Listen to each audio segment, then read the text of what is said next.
نحوست کے وہمی تصورات کے شکار لوگ ماہ سفر کو مصیبتوں اور آفتوں کے اترنے کا مہینہ سمجھتے ہیں، خصوصاً اس کی ابتدائی 13 تاریخیں جنہیں 13 تیزی کہا جاتا ہے بہت منحوس تصور کی جاتی ہیں۔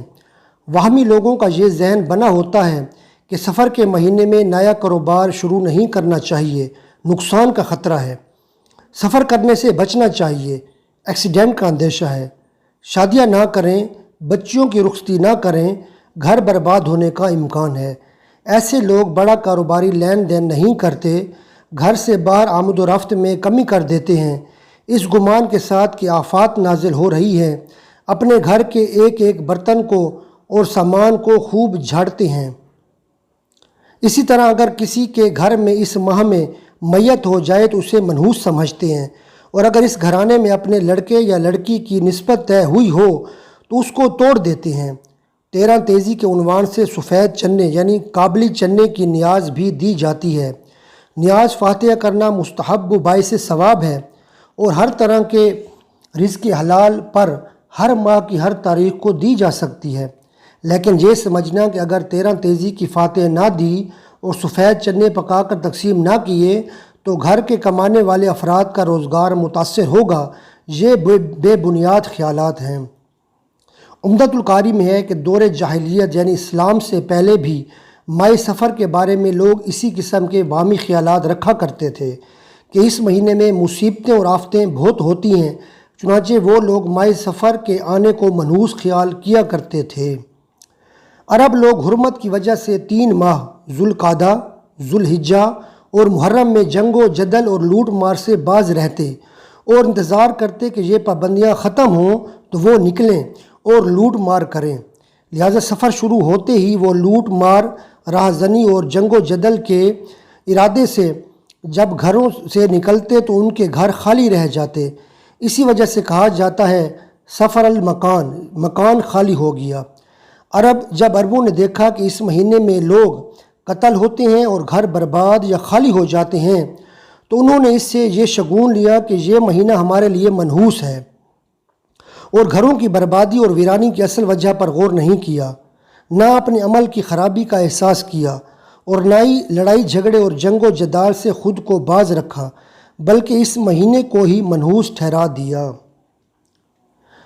بخاری شریف میں ہے ہمارے مکی مدنی آقا صلی اللہ علیہ وآلہ وسلم نے سفر المظفر کے بارے میں واہمی خیالات کو باطل قرار دیتے ہوئے فرمایا لا سفرا یعنی سفر کچھ نہیں۔ محقق علی الاطلاق حضرت علامہ مولانا شاہ عبدالحق محدث دہلوی اس حدیث کی شرح میں لکھتے ہیں عوام اسے یعنی سفر کے مہینے کو بلاؤں اور حادثوں اور آفتوں کے نازل ہونے کا وقت قرار دیتے ہیں، یہ عقیدہ باطل ہے، اس کی کوئی حقیقت نہیں ہے۔ صدر الشریعہ حضرت علامہ مولانا مفتی محمد امجد علی اعظمی لکھتے ہیں ماہ سفر کو لوگ منحوس جانتے ہیں، اس میں شادی بیاہ نہیں کرتے، لڑکیوں کو رخصت نہیں کرتے، اور بھی اس قسم کے کام کرنے سے پرہیز کرتے ہیں اور سفر کرنے سے گریز کرتے ہیں۔ خصوصاً ماہ سفر کی ابتدائی 13 تاریخیں بہت زیادہ نحس یعنی نحوست والی مانی جاتی ہیں اور ان کو 13 تیزی کہتے ہیں۔ یہ سب جہالت کی باتیں ہیں۔ حدیث میں فرمایا کہ سفر کوئی چیز نہیں، یعنی لوگوں کا اسے منحوس سمجھنا غلط ہے۔ اسی طرح ذوالقعدہ کے مہینہ کو بھی بہت لوگ برا جانتے ہیں اور اس کو خالی کا مہینہ کہتے ہیں، یہ بھی غلط ہے، اور ہر ماہ میں 3، 13، 23، 8، 18، 28 تاریخ کو منحوس جانتے ہیں، یہ بھی لغو یعنی بیکار بات ہے۔ علامہ سید محمد امین بن عمر بن عبدالعزیز شامی لکھتے ہیں علامہ حامد افندی رحمۃ اللہ تعالی علیہ سے سوال کیا گیا کیا بعض دن منحوس یا مبارک ہوتے ہیں جو سفر اور دیگر کام کی صلاحیت نہیں رکھتے؟ تو انہوں نے جواب دیا کہ جو شخص یہ سوال کرے کہ کیا بعض دن منحوس ہوتے ہیں، اس کے جواب سے اعراض کیا جائے اور اس کے فعل کو جہالت کہا جائے اور اس کی مذمت بیان کی جائے، ایسا سمجھنا یہود کا طریقہ ہے، مسلمانوں کا شیوہ نہیں جو اللہ عز و جل پر توکل کرتے ہیں۔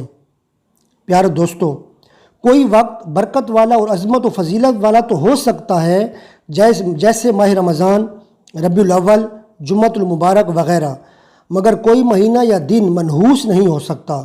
میرات المناجی میں ہے، اسلام میں کوئی دن یا کوئی ساعت منحوس نہیں، ہاں بعض دن بابرکت ہیں۔ تفسیر روح البیان میں ہے، سفر وغیرہ کسی مہینے یا منحوس یا مخصوص وقت کو منحوس سمجھنا درست نہیں۔ تمام اوقات اللہ عز و جل کے بنائے ہوئے ہیں اور ان میں انسانوں کے اعمال واقع ہوتے ہیں۔ جس وقت میں بندہ مومن اللہ عز و جل کی اطاعت و بندگی میں مشغول ہو وہ وقت مبارک ہے، اور جس وقت میں اللہ عز و جل کی نافرمانی کرے وہ وقت اس کے لیے منحوس ہے۔ در حقیقت اصل نحوست تو گناہوں کی ہے۔ ماہ سفر میں دیگر مہینوں کی طرح ایک مہینہ ہے۔ جس طرح دوسرے مہینوں میں رب عز و جل کے فضل و کرم کی بارشیں ہوتی ہیں، اس میں بھی ہو سکتی ہیں۔ اسے تو سفر المظفر کہا جاتا ہے، یعنی کامیابی کا مہینہ۔ یہ کیوں کر منحوس ہو سکتا ہے؟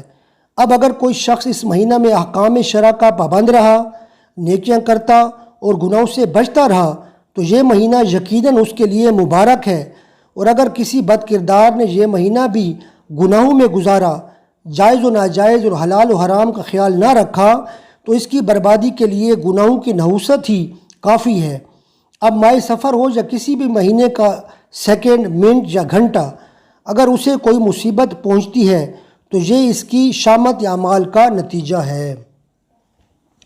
اگر آپ کو ہماری یہ ویڈیو اچھی لگی ہو تو ہمارے چینل انوکھے واقعات کو سبسکرائب کر لیجئے اور ساتھ گھنٹی کے نشان کو دبا دیجئے تاکہ آپ اسی طرح کے انوکھے اور اسلامی واقعات سنتے رہیں۔